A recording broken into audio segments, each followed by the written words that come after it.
Mede wo hyase wo daily guide abokrata yi mu na wo hye ha no pɛ ya Aisha wan ho nsɛm ɛda ha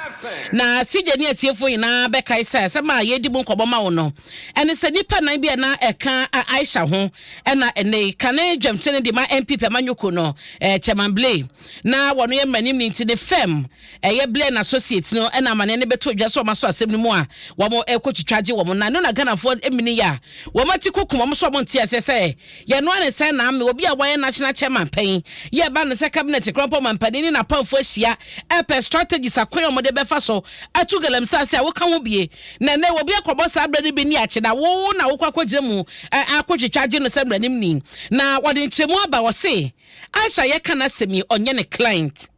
eno achi krompo no wose edin bia ba beto abonte bi mo kase wo mo sa nipa nan no na ye papa Freddy Blay yin ne dom no ekwakogyina na nam anasa kwotwitwaje won se no kra bi anim na wono no enipa a wo mo ejema wo mo eye ne client eno krompo no eye Blay and associate no eye wo mo client no eye she yan ya do na friend Philip Leary go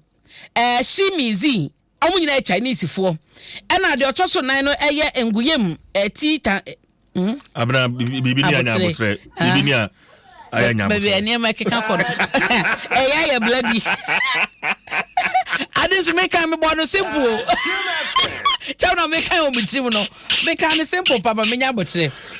enti de se ni pa ya me bebo wo di ne wo mo a Blay and associate asem ni kita wo a wo mo twitwaje wo mo kagum yanko hyase shiyan dodo na friend Philip and a living gao she me zi omo nyina Chinese for na ha no Vietnam ni no na aye critical sa no bo yanko abna enguye titan to yi sije asam na edina no na makano so ono no free Vietnam ho no yuza ya enta mo bo mu dini sa Chinese for the see no man to mo de simple ntino bo Vietnam ni dini ba ko ka ho pato sije o tete me dabi bo ba ko ka ho short dabi boni nyina yes boni nyina THS boni nyina 80 nguye see sound to ye enti nipa for we wote no ano no omasam na ye kan na enkrata no ayera Blay e de beto abonte no e na oka sansem we nyina nti be pacho omusi da bokrata wodo na media houses ahodo ebubo din bi edin no ene eye enipa media omudin be ma we ose we mu no onimomo onyomu ni twaka enyomu na wodi asam na mom e na ono so no wonim se de Ghana for echi galamsa ye ka ho sam no Ghana for mpene so enti no one safo we eni ka edi kan ba ya na da wokrata wodo any radio stations binumo ekeka na wo so onim ho asem no mo no eye Gaujin Shin looking June Hebingo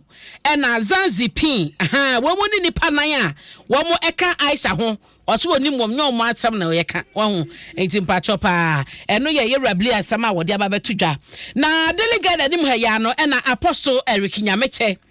ade to Ghana for titiw no wo ma wo fa mo so mo ya asofo nanim se wo mo nya hweye pa wo kwan ya wo mo di omudwuma sanse wo mo ya sei asofodie wo se twokronkro ne kita wo mo no ene ensempa na wo mo eka setima mo fo ebe sakra wo madwen no wo mo akasa asofo ne bi wo ho no ma wo mo suni wo mo ban wo mo ne ye ene tro no emu abra wo kwan bia so nti aso wo mo hwe no mo sakra na afuto ye kɔ ede ama wo se so ma hwe no mo kɔ so abo sa abra na wo kyene bi no ede edinbone beto asofodie ho edi edinbone beto kristosom ho obi asore de opɛ no bɛka enti no obi bia wa ye wadwen sɛ wo pɛsɛ wo de eye tro konkro di dwuma na wo so fra ho osofo no hwɛ sɛ wo bɛfa kwan pa no so na wo de dwuma ama no kwaredie so no aba wafa we eye futu a wo de ama aye asofo enkito no ma wo mo so asore e wo kro mu a wo di wo dwuma enti no ho asɛm da ha na mede wo kɔ katafa tutu si hanom ya na ye we wo delegate wonim sɛ CJ ya say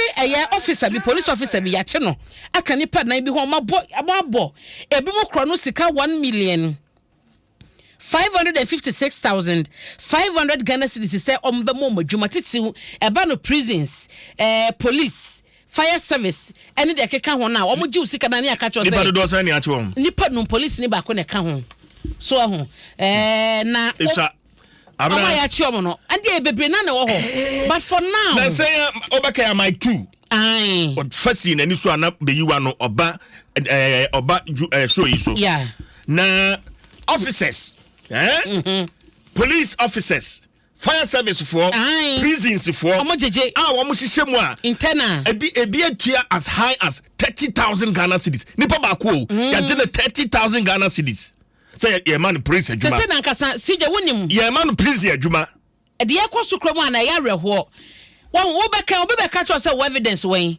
Evidence ni wo krompo na yeti wonim say omo cheche as a protocol no. Nti bia sije wo so ho no ma na ya ma bia ukita be say 5. 85 no beton. Etienne say wo na opa bia ye wo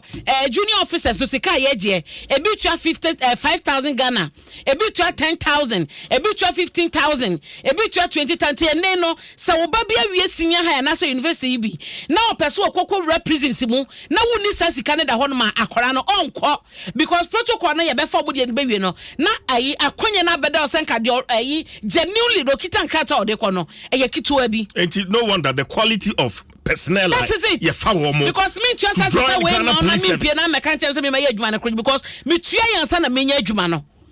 Na ye beka amade a chom se de omo beye na omo beye. Ena minim assembly bi wo ayi appointment mu a ayi contract na wo mo de ama contractor so meye adwuma so o ma mesi de na so meyi kwan no. Ye Jessica ansa na wo de acceptance letter beba no. Ye jo base 70,000 Ghana cedis. Ansa na wo sika krompedi kan no won saka na wakoye adwuma no. Ghana Education Service. Eho nyina ya Jessica. So what you say? Ye ju sika. Nti krona ye tim no ye se ye pa de papa kro we mu ana. Wo ka nipa no wate pa so fa nya adwuma. Opa me ye mfrɛ my 2 sisi en fa no to ma so. Obetin sem. Wate pa so fa nya adwuma sika no koso ba fo wo beje. Etu de mon koso na monye. Na senka ye gibisa na ka wonka wo betina won ma bedi uposo abaye panyi a woda eye bambo dwuma kona no. Say ye prison so, say ye police so, say ye fire service so, ye gigi sika sa bre no a. Enkani ne emu na ye kama wuti ne na mu gisika ye ton positions ye ton akwanya so benya no ba be serve man ye ton don komi adoma da so ne ye ton nyame hwe ye nyina omu bi wie so be kwotena so dem mame koma ni mu mountain wo che katafeto so nsia ha no ma police officer ye inspector Daniels Inspector Daniels na nam de be ma no 41 years ba ko na ka ho no de nya da obokrata na wa kan medase Prince Ata Edward our 48 years wono no yeso a health assistant too ena Edward Badu ono 36 years wono so a physician assistant Kingsford Amankuna Diawo 32 years so ye teacher ni ena Clement Kobi ono so ye 34 years o ye dwadini na napoku so eka obinti we mu ne enipa nan ya omo kan inspector yi ho a wo mo boss abra no na wo mo victims wo mo gisika wo keka ne nyina boma ebru 1.5 million Ghana cedis na eno mu na wo mo chese de kwadu mienu na abo wo so wo mabo obi kro no sa afrode bi efa dwum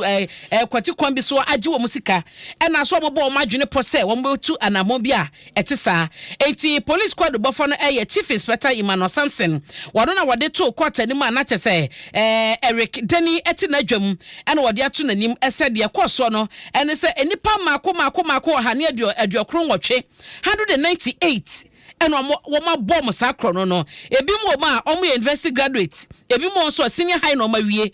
omo pa kwanya akwakọ buramu bie akọbesom Ghana ena omo de omo bone etisa no na ye ka se kra no ebi ma de kwantu omo sika kra hyen krofo to na nim de omo gi sika no na eduru se omo be ye recruitment ni screen na yetimi ma wokọ akọfra na wakoye screen ni nyina wo wi anu abetena se atwense ye be frɛ o so eno ne dia koso nti no da bokrata daily guide de nchemu ni nyina ba ya ho asem wo hanti mamefa Ghanaian Times ewie na ni nyina kra men kana tintintin bia ye kase no ye ragofre de bo adame de tudwa wo se fiti film mienu ene edun so no wo se wo musi court mienu anase ye kotu mienu na si hono ma ehwo na wo mode edi galamse nsem etu bia wakoye fom agudie toyi bia wonkita nkrata na enam mra kwan so no ehwo na wo mko ekodi wasem gwa poemantemu na ye kase no mo chese circuit court B na eka ho bi na high court 3 when court me no ye wo kofodua na ehwe it 2017 de be se ne no galamsey yes nipa be so ha ne de wotwe nson 187 na emena so mu a ageli wom na eno no Nigeria fo a ewo mu no eye aduonu kron ena Nigerfo enso so no eye nson ena Chinese fo miensa ena wo mu a ye kasa omo twe posifo kukum dodo na aka no so eye Ghana fo iti sa na eno so ho asem etie wo ha na me kwai de me ti me kwa no sa keke me nua be ma me DJ ba ko pa obo me nwom e ma me ho sepe me eye DJ Awana na congratulations kese tinkwa no se me fama wono a ne yonko Dr. Bedin ya yeka say Ghana College of Physicians and Surgeons wado na nya overall best score in obstetrics and gynecology na me chese ne adwuma na eya mamne number why no check me o ye gyni wa hu nti no